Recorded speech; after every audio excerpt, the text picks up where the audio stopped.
নামজারি থাকলে আপনারা জমির মালিক হিসেবে যে সকল কাজ করতে পারতেন এমন কিছু ডকুমেন্ট রয়েছে যেগুলোর দ্বারা আপনারা নামজারির বিকল্প হিসেবে বা নামজারি থাকলে যেগুলো করতে পারতেন ঠিক সেম কাজগুলো করতে পারবেন। অর্থাৎ জমি কারো কাছে হস্তান্তর বা বিক্রয় করতে পারবেন, বা আপনি বৈধ হিসেবে চিরজীবন নিশ্চিন্তে ভোগ দখল করতে পারবেন।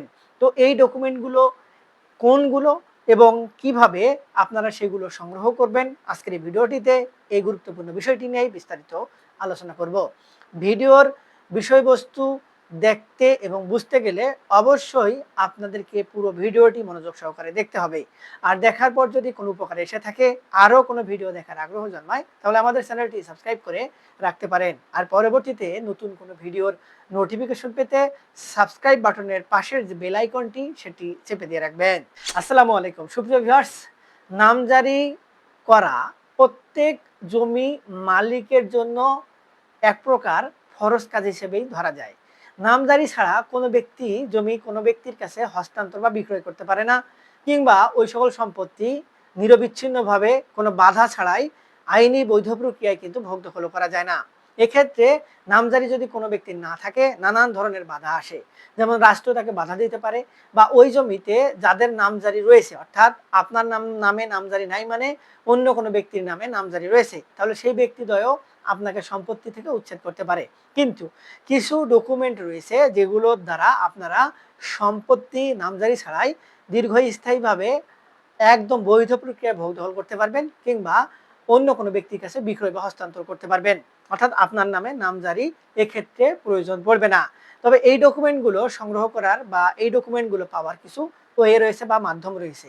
এখন এক্ষেত্রে যদি আমরা সম্পত্তির ধরন হিসেবে ধরি, অর্থাৎ সম্পত্তি সকল একই, কিন্তু সেগুলোর মালিকানা অর্জনের প্রসেস কিন্তু আলাদা আলাদা হয়ে থাকে, এবং এই আলাদা আলাদা প্রসেসের কারণে সম্পত্তিগুলোর নামজারি প্রক্রিয়াটিও আলাদা আলাদাভাবে হয়ে থাকে বা বিভিন্ন কায়দায় করে নিতে হয়।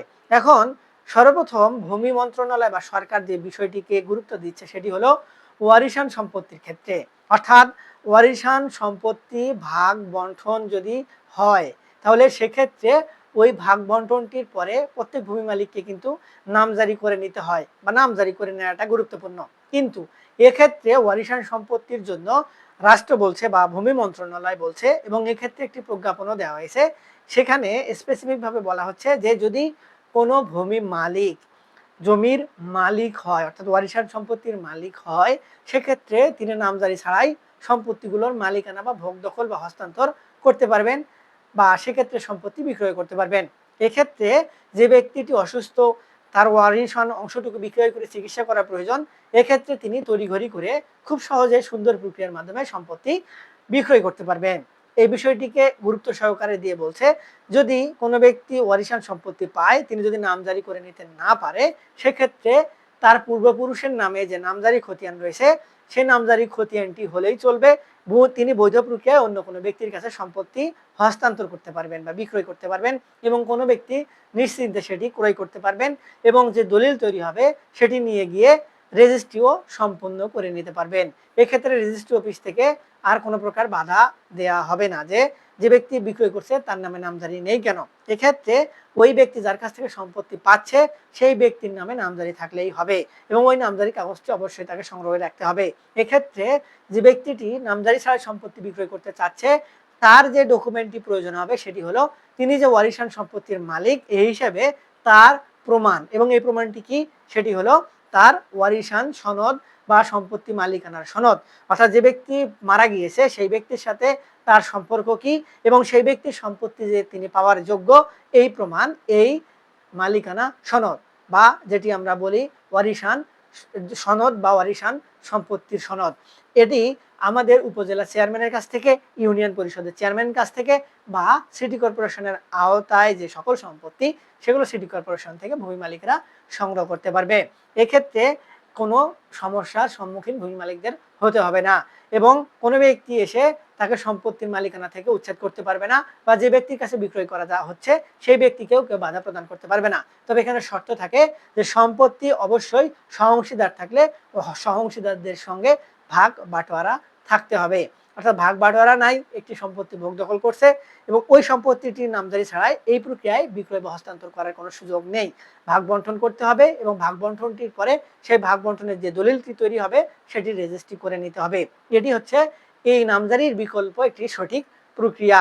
আরেকটি হচ্ছে যদি সম্পত্তির মালিকানা নতুনভাবে অর্জিত হয়, অর্থাৎ ধরুন যে ব্যক্তিটি সম্পত্তির মালিক হলেন সেই ব্যক্তি যদি নামজারি করে নিতে না পারে, সেক্ষেত্রে রিসেন্টলি তার এলাকায় যদি ভূমি জরিপ কার্যক্রম পরিচালিত হয় তাহলে ওই ভূমি জরিপের মাধ্যমে তাকে যে একটি ডকুমেন্ট প্রদান করা হবে যে আপনার জমিতে নামজারি সম্পন্ন করা হয়ে গেল, এবং এক্ষেত্রে তাকে যে অনুমতিপত্র দেওয়া হবে বা তাকে যে একটি নির্দেশনা পত্র দেওয়া হবে সেটি, অথবা তিনি যে ভূমি জরিপের মাধ্যমে ডকুমেন্টটি পেলেন বা মাঠ পর্চাটি পেলেন সেটি কিন্তু আমরা জানি যে সেটিকেও আপনার পর্চা বলা হয়।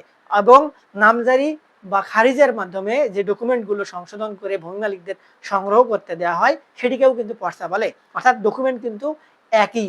এই ডকুমেন্টগুলো তৈরি করা অর্থাৎ নামজারি বা খারিজ করা হয় কখন?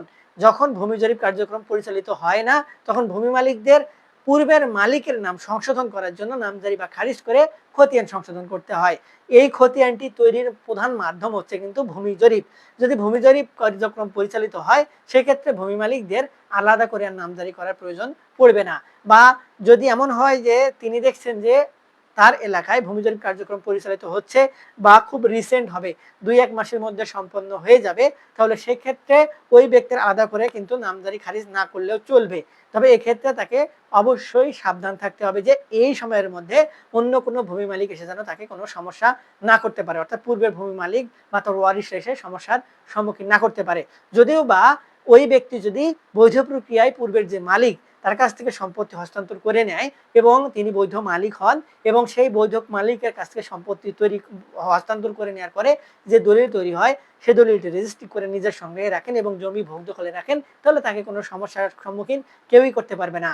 যদি খারিজ বা নামজারি করে না নেয় সেক্ষেত্রে ভূমি জরিপ কার্যক্রমের মাধ্যমে তিনি যদি কার্যক্রম সম্পন্ন করেন এবং তিনি নিশ্চিত হন তার জমির ভূমি মালিকানা যে রয়েছে সেটির মাধ্যমে তিনি ভূমি জরিপ কার্যক্রমে নিজের নাম উঠিয়েছেন এবং ভূমি জরিপ যদি পরবর্তীতে দীর্ঘ সময় পরেও না বের হয় তাহলে কোনো সমস্যা নেই, তিনি সম্পত্তির মালিকানা বা ভোগ দখল ধরে রাখতে পারবেন। এক্ষেত্রে অন্য কোনো ওয়ারিশ এসে তাকে ঝামেলায় ফেলতে পারবে না। যদি কোনো ব্যক্তি দ্বয় কোনোভাবে মামলা করে সেক্ষেত্রে তার এলাকায় যে ভূমি জরিপ কার্যক্রম পরিচালিত হয়েছে এবং তিনি সেখানে নিজের নাম অন্তর্ভুক্ত করেছেন সেটির প্রমাণ দেখালেই আদালতে মামলা থাকলেও সেটি খারিজ হয়ে যাবে।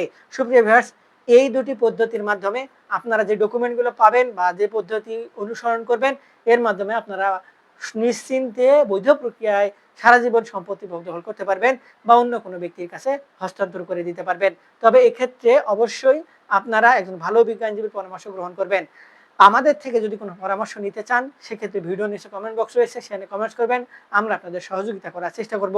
আজকে এ পর্যন্তই, দেখা হবে সামনে নতুন কোনো ভিডিওতে।